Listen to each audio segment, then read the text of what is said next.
Bienvenidas a Oncoconfesiones, la otra cara del pecho. Un podcast sin filtros para mujeres tocadas por el cáncer. Aquí hablamos de todo: miedos, risas, duelos, sexo, menopausia, cuerpo y renacimientos. Aquí se confiesa lo que duele, lo que arde, lo que ya no se aguanta y también lo que nos hace vibrar. Porque el cáncer no nos quita lo chingonas, nos hace más auténticas. Hola, buenas tardes, amigas, oncoamiguitas. Pues, como saben, soy Aurora de Pimbu y hoy me encuentro con mi doctora oncóloga, la doctora Deneken. Ella es mi oncóloga médica. Sí. Y bueno, hoy estamos aquí porque queremos hablar acerca del cáncer de mama en pacientes jóvenes. Como bien saben, es menos común un cáncer de mama a pacientes menores de 40, pero hay que tener en consideración que un cáncer de mama menor de 40 suele ser mucho más agresivo y también llegamos un poco tarde y pues eso dificulta los tratamientos oncológicos para nosotras. Así que hoy estoy aquí con la oncóloga para que nos aclare muchas dudas a todas las treintonas, veinteañeras con cáncer de mama. Y bueno, doctora, usted que tiene muchísimas pacientes jóvenes, ¿por qué hablar de cáncer de mama jóvenes? No eres muy joven para que te dé cáncer de mama, todo el mundo te dice eso, pero lo cierto es que las cifras crecen y siguen creciendo. Así como lo dijo Aurora, el problema principal es que el retraso en el diagnóstico siempre va a tener un impacto negativo en el resultado, en el pronóstico. Ahora, ¿qué pasa cuando nos retrasamos en el diagnóstico? Pues viene más tarde un tratamiento que inicialmente podría ser curativo y si el tiempo avanza lo suficiente como para que no pueda ser curativo, pues se imaginan que obviamente no estamos hablando de un buen pronóstico. El hecho de que sea agresivo, más agresivo que en otras pacientes mayores, tiene mucho que ver con los subtipos que no son diagnosticados, como pudiera ser un triple negativo, HER2 positivo. Sí, claro, pues también lo que hemos visto es que pacientes jóvenes, que ya tenemos que pensar en toda aquella mujer menor de 40 años que se diagnostica con cáncer de mama, se asocia posiblemente a mutaciones de un gen que se llama BRCA. Y ese como tal pues se asocia a cáncer de mama, principalmente a triple negativo, aunque también puede ser al otro que sí expresa receptores hormonales. Por eso inclusive hoy en día está indicado en todas las pacientes hacer esta determinación porque eso cambia por completo incluso el tratamiento. Ahora, también se ha observado cierta predisposición a tumores con sobreexpresión de HER2 positivo, y estas dos variantes principalmente lo que vamos a observar pues es una mayor agresividad. Ahora, también el mismo tema de la edad juega un papel de mal pronóstico, si lo queremos ver así, en el sentido de que obviamente al ser una mujer joven, pues esperamos que vivas mucho tiempo, ¿no? Y esas posibilidades de que haya una recurrencia a largo plazo, pues también puede llegarse a ver afectada en el sentido que podemos ver recurrencias en mujeres muy jóvenes. ¿Y qué tan común es un cáncer de mama joven? O sea, ¿si lo ves como un 25% de todos tus pacientes o qué tan común es a menores de 40? Sigue siendo menos frecuente porque la edad promedio de diagnóstico es 50 años. Sin embargo, ya había habido reportes, al menos en nuestro país, que esa edad, que es 50 años, digámoslo de esa manera mundial, pero ya había habido había observado esa tendencia a mujeres todavía más jóvenes, y por eso inclusive la indicación al día de hoy es empezar mastografía a los 40, porque justo en nuestro país pues se observaba una tendencia diferente. Concretamente, pues sí es un porcentaje menor el que vemos de mujeres muy jóvenes, pero con esa tendencia de la que hablaba Aurora hace rato, de cada vez ver a mujeres en la consulta con este diagnóstico. ¿Cuál ha sido tu paciente más joven que has tenido? Bueno, la paciente más joven con 23 años. 23 años. Puede ser genético, pero no en todos los casos. Como en mi caso no es genético. De hecho, muchas personas malinterpretan o es un tabú de que tienes cáncer de mama porque es genético y no acuden a sus revisiones, pero lo que no saben es que el cáncer genético es el 20% de todos los casos es genético. En el caso de las pacientes menores de 40, ¿qué puede recomendar para estar como al pendiente y alerta? O sea, ¿qué signos de alarma podemos tener nosotras? Porque tengo entendido que como tenemos mamas densas, no nos pueden hacer la mastografía, o en realidad no sé cuál sea la causa por la cual no podemos hacernos una mastografía menores de 40 y cómo podemos prevenir esto.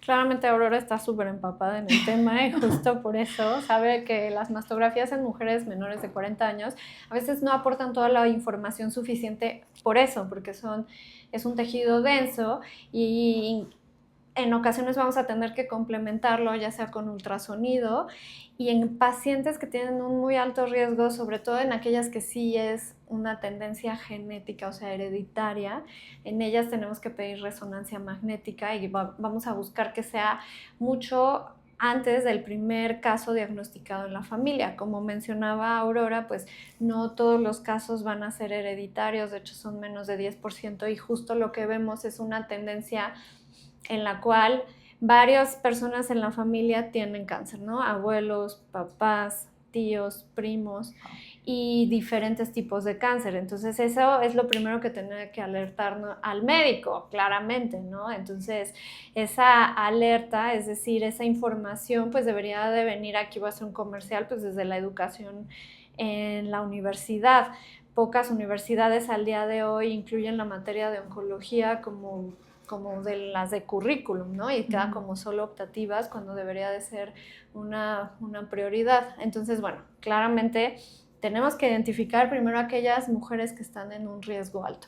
Ahora, sigue siendo un diagnóstico que tenemos que sospechar. O sea, uno de mis maestros decía que los ojos no ven lo que la mente no sabe. Entonces, si no tenemos justo esa información como médicos, pues no vamos a sospechar y sí vamos a caer en el, no, es que estás muy joven, tienes mastitis o tienes es una bola de grasa. O sea, entonces en ese sentido la sospecha tiene que ser alta. Por otro lado, tampoco tenemos que caer en el pánico de que todo es cáncer, ¿no? Y por eso, pues tenemos que apoyarnos, aquí sí también es otro comercial, en los especialistas. ¿A qué me refiero con esto? Tenemos que acudir si hay alguna sospecha y si en verdad aquí yo hago mucho hincapié, pues algo no está bien, acudir con un oncólogo, o sea, el apellido de oncólogo, ¿no? Es decir, cirujano oncólogo, ginecólogo oncólogo, oncólogo médico. Y como comercial adicional, pues tenemos que ver que ese médico con el que acudimos, además de que sea oncólogo, trabaje en equipo, siempre. Como Aurora sabe, yo no soy la única involucrada en su tratamiento. Hubo mucha gente detrás, desde cirujano oncólogo, el médico de radioterapia, todas las personas, inclusive también cardiólogos.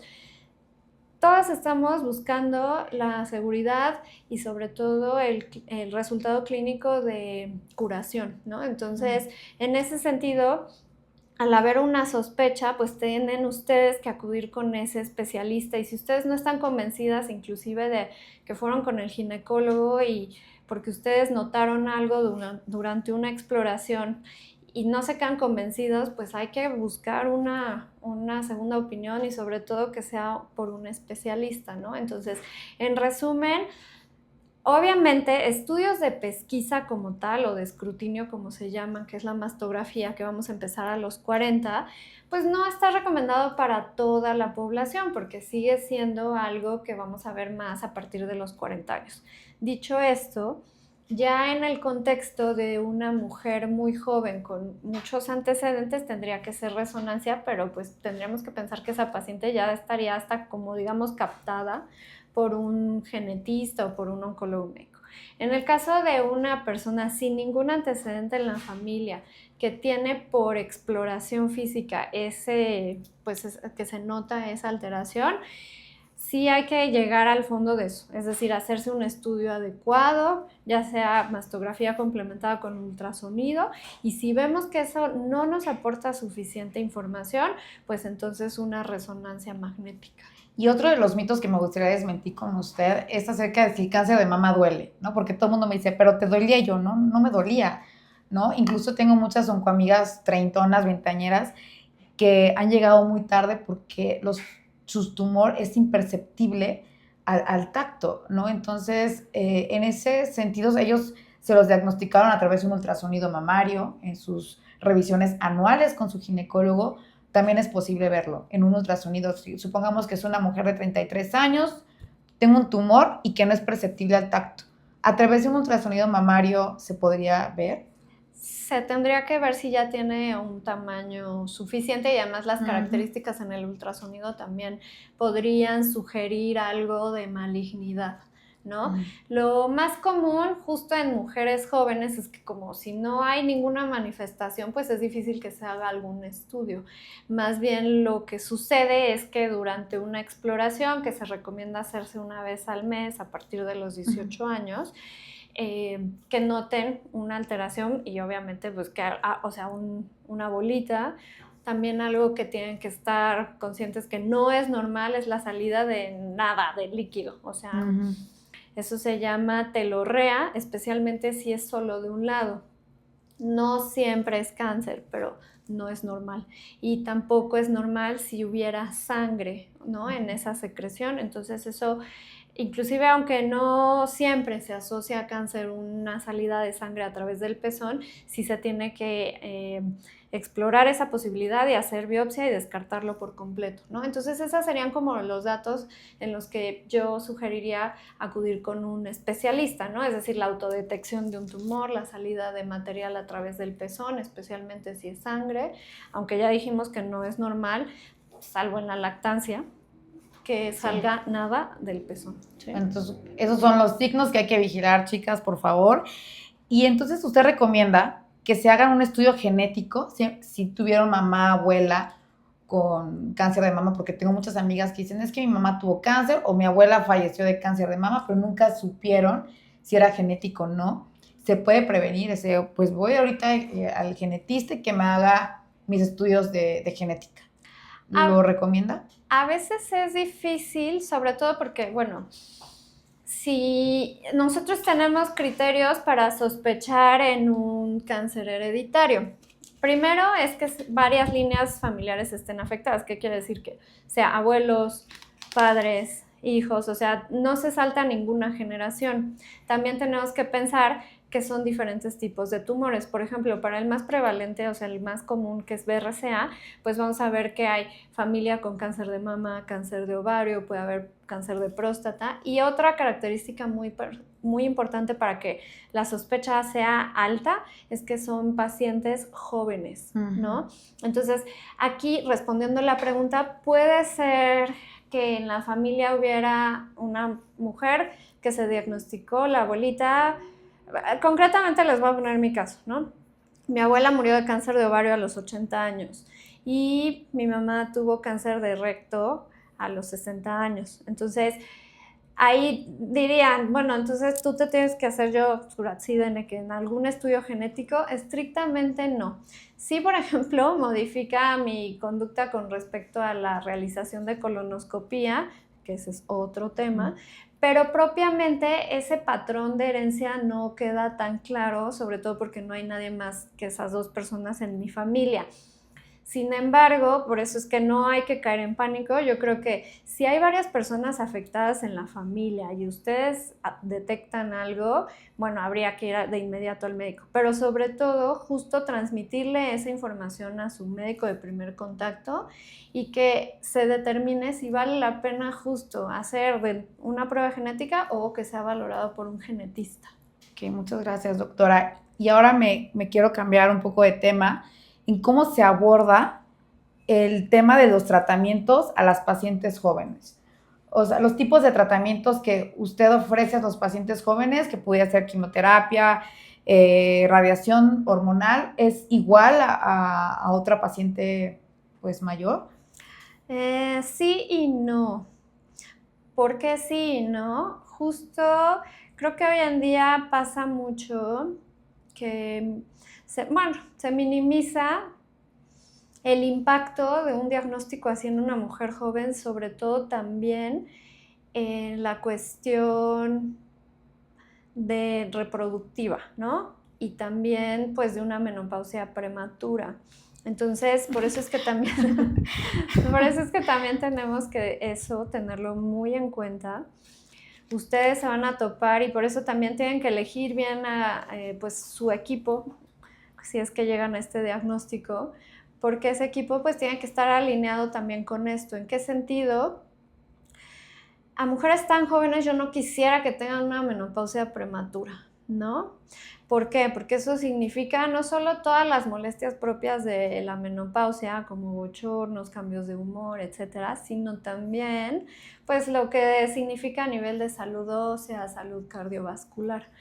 Salud sexual. Salud sexual. Entonces, en ese sentido, y si además pensamos, por ejemplo, una mujer de 30 años diagnosticada con cáncer de mama, que no ha satisfecho sus deseos de maternidad, pues eso también lo tenemos que considerar y lo tienen que ustedes que platicar. No se van a encontrar, al menos siempre, apertura en ese tema, ¿no? Como que muchos oncólogos están enfocados, no, bueno, pero hay que curarte y ya, pero todo lo demás que está alrededor no se le presta tanta atención y sí se debería prestar atención.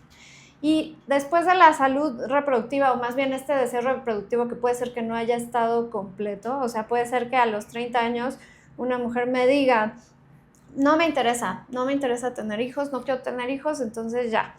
Sí, ok, pero entonces está la otra parte, que es la de proteger la función ovárica justo para disminuir las posibilidades de tener una menopausia prematura, por lo que ya platicamos, ¿no? Entonces esa es otra cosa que hay que tener en consideración con las mujeres muy jóvenes. Y por otro lado, ya hablábamos del riesgo. ¿Qué riesgo de recurrencia? Y por esa razón también tendemos a ser un poco más agresivos con el tratamiento oncológico que vamos a ofrecer, porque tenemos que además pensar, Aurora, que estamos en el momento de apostar a curar, ¿no? ¿Y qué significa eso? Pues que vamos a buscar todas las herramientas que sean suficientes y necesarias para alcanzar este objetivo, ¿no? Entonces, en el caso de pacientes con tumores de tipo luminal, que son las que tienen receptores hormonales positivos, pues también ahí su oncólogo puede ser que les ofrezca, dependiendo de muchas variables, tal vez un tratamiento un poco más agresivo que a una paciente de más de 50 años, ¿no? Uh-huh. Incluyendo un bloqueo hormonal o incluyendo una terapia endocrina extendida. O sea, todo eso porque tenemos que considerar que justo mujeres jóvenes queremos que vivan más y que vivan bien sin cáncer. Como ¿sí? Es mi caso, ¿no? De que ahorita estoy en terapia hormonal y la verdad mis oncoamigas no la estamos pasando bien, pero se puede sobrellevar. Afortunadamente yo estoy guiada por un equipo médico de oncólogos, y no solamente de oncólogos, de especialistas, ¿no? Porque este es un tema multidisciplinario, como mencionó la doctora, y yo quiero contar rápido mi experiencia. A mí el tema de fertilidad, yo recuerdo que mis primeros doctores se rehusaron, me dijeron, tú no puedes hacer tratamiento de fertilidad porque tu cáncer es hormonal y necesitamos curarte ya, pero nunca tomaron en consideración mi deseo de ser madre, ¿no? Afortunadamente luego me topé con mujeres oncólogas que creo que son un poco más empáticas y claro que se puede, y ahorita me siento un poco mucho más en paz de saber que ahí está la opción. Una vez que haya pasado mi tratamiento hormonal, ahí está la opción si quiero tener un hijo o no, pero creo que eso es algo a considerar para todas las pacientes jóvenes que nos están escuchando, que sí existe la opción de congelar óvulos antes de tus tratamientos, o bien si no alcanzaste a congelar óvulos, todavía después hay opciones, ¿no? Sí, claro, de hacer justo lo que decíamos de la protección ovárica. Entonces son situaciones que tienen que platicar con sus oncólogos, ¿no? Y también el tema de la reconstrucción. Hay muchas opciones, yo no quiero decir que creo que todas las mujeres estamos en el derecho de reconstrucción de nuestros pechos, ya tengas 20, 30, 40, 50, 60 años incluso, ¿no? Imagino que sí. Eso no tiene nada que ver la edad, no. pero considerar que es un proceso largo. Claro, pues aquí, o sea, yo me acuerdo mucho de dos pacientes en el sentido que eran los extremos tal cual, ¿no? Una mujer joven de 30 años y una mujer de 70 años, ¿no? La mujer de 70 años, o sea, ella me decía, no, yo sí quiero reconstrucción, yo quiero una cirugía, quiero verme bien, esto para mí es inconcebible, yo no puedo vivir bien si no hay una reconstrucción. Y la mujer de 30 años fue como, no, mastectomía. ¿Y quieres, te interesa reconstrucción? No, ¿para qué? Entonces, a ver, ambas son respetables, creo, ¿no? Y ambas, dependiendo del contexto y de lo que se pueda ofrecer quirúrgicamente, pues claro que se tomará eso en cuenta, ¿no? Pero, pues también está el deseo de la paciente de decidir estéticamente qué prefieren, en el sentido, obviamente, siempre respetando que lo que buscamos es un resultado oncológico, pero si es posible, pues bueno, buscar también un buen resultado estético. Claro. Y ahora otro tema, me encantaría desmentir también esto con la oncóloga, porque es un tema que a mí me interesa mucho. Todo el mundo me dice, ay, pues que seguro te dio cáncer porque no comías bien, no hacías ejercicio. Y la doctora conoce a mi grupo de oncoamigas, veinteañeras, treintonas, que son maratonistas, tienen un estilo de vida súper saludable. Son factores de riesgo, pero tampoco quiere decir que porque tengas un estilo de vida saludable, se descarta el hecho que tengas cáncer. No, tristemente no nos protege al 100%. Es decir, claramente el tratamiento se sobrelleva mejor teniendo un estilo de vida saludable. ¿A qué me refiero? Las mujeres que hacen mucho ejercicio durante el tratamiento pueden seguir haciendo ejercicios y eso les ayuda, eso está demostrado. Uh-huh. Les ayuda pues también a tener más energía, a no sentirse tan cansadas. En general los síntomas son menores cuando se puede hacer ejercicio durante el tratamiento y la recuperación también es mejor, más rápida, ¿no? Pero como dice Aurora, o sea, tristemente no podemos pensar que solo haciendo ejercicio y teniendo una vida saludable, pues ya es suficiente, porque todas estamos en riesgo. Ese, digamos, que es el mensaje, sí, ¿no? Y tampoco quisiera justo porque el cerebro hace eso, ¿no? Nuestra mente lo que busca es un culpable, y es buscar qué hiciste mal y por qué hiciste eso, y la verdad es que todos, claro, existen factores de riesgo, específicamente para cáncer de mama, pues factores de riesgo en los que podemos influir nosotros es, pues sí, tratar de llevar una dieta saludable, me refiero a baja en alimentos procesados, muchos carbohidratos, que ojo, no quiere decir que no coman nada de azúcar o que la dieta cetogénica claro, los va a proteger, no, pero sí tratar al final de estar en nuestro peso, hacer ejercicio, el ejercicio es un factor protector, no fumar, y si somos súper estrictos tampoco nada de alcohol, ¿no? Uh-huh. Esos son los factores que nosotros podemos modificar, pero hay factores que no podemos. ¿Cuáles son? Pues nuestra edad, la herencia, la exposición ambiental que luego no tenemos idea. Entonces, también esas cosas quisiera que pues traten de no buscar un culpable, ¿no? Y sobre todo, bueno, otro tema que también quisiera nada más tocar discretamente, lo de las emociones, ¿no? Por favor. Ese a mí me duele mucho porque es como si ustedes dijeran, o sea, como que se lo están causando, ¿no? O sea, ¿quién va a querer tener cáncer? Nadie, ¿no? O sea, es que eres rencorosa y por eso te dio cáncer. Híjole, no, a mí eso me mata. Gracias. O sea, creo que eso tampoco es una narrativa que ayude, y al contrario, pues justo nada más te hace sentir mal pensando que tú, por ser rencorosa, te causaste cáncer cuando no. No, claro, como mencionas, creo que el único riesgo que te dé cáncer de mama es estar vivos y tener glándulas mamarias. Es el único factor de riesgo que yo creo que es sí, de que nos tendríamos que tener miedo, ¿no? Pues estás vivo, te puedes enfermar, a cualquiera le puede pasar, y envejecer también, ¿no? Muchas gracias por decir esto, porque creo que a las oncoamigas siempre queremos encontrar un culpable y no, eso es el verdadero culpable, existir, simplemente. Por otra parte, ¿qué tipo de acompañamiento recomiendas para las pacientes jóvenes y no tan jóvenes? En realidad, ¿qué tipo? O sea, psicológico, que sea no multifacético. Multidisciplinario. También ahí depende mucho de cada persona. Yo lo que he notado es que mayor edad, como que son menos o más bien más renuentes a compartir experiencias, ¿no? Y en cambio, mujeres jóvenes, pues lo que hacen es tratar de tener este tipo de grupos. Yo siempre lo ofrezco y Aurora sabe perfecto que le digo, Aurora, ¿le puedo pasar tu teléfono a alguien? Porque, a ver, es que yo trato de ayudar y apoyar y siempre les voy a dar tips de pelucas y de...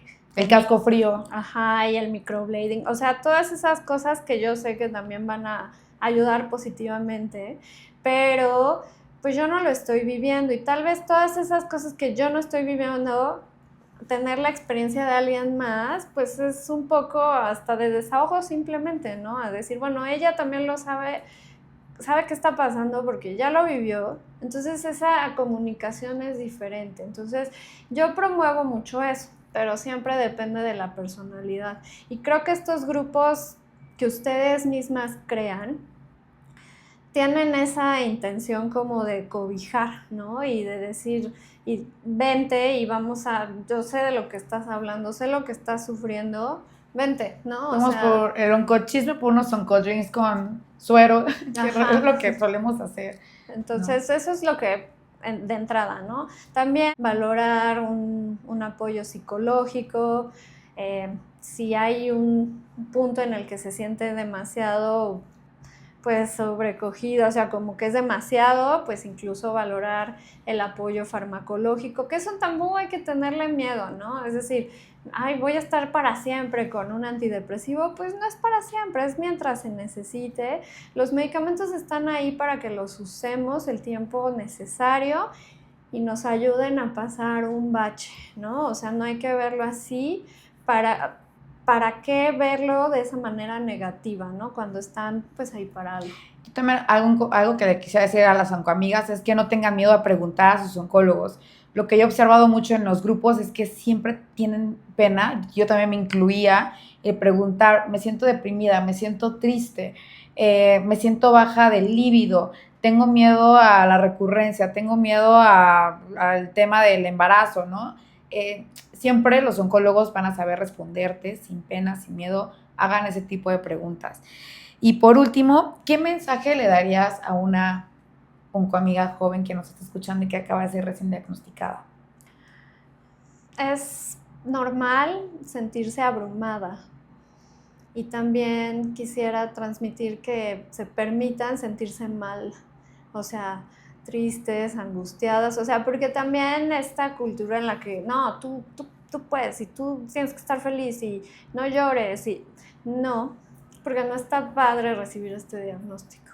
Entonces hay que darse la oportunidad como de sentir todas esas emociones sin que una predomine y sobre todo sin dejar que la desesperanza pues te haga tomar decisiones, porque eso también es importante, ¿no? O sea, como permitirte sentirte mal, pero no tomar ninguna decisión hasta que haya pasado como ese shock del diagnóstico, del pronóstico o de que necesitas quimio y ya después entonces tomar decisiones.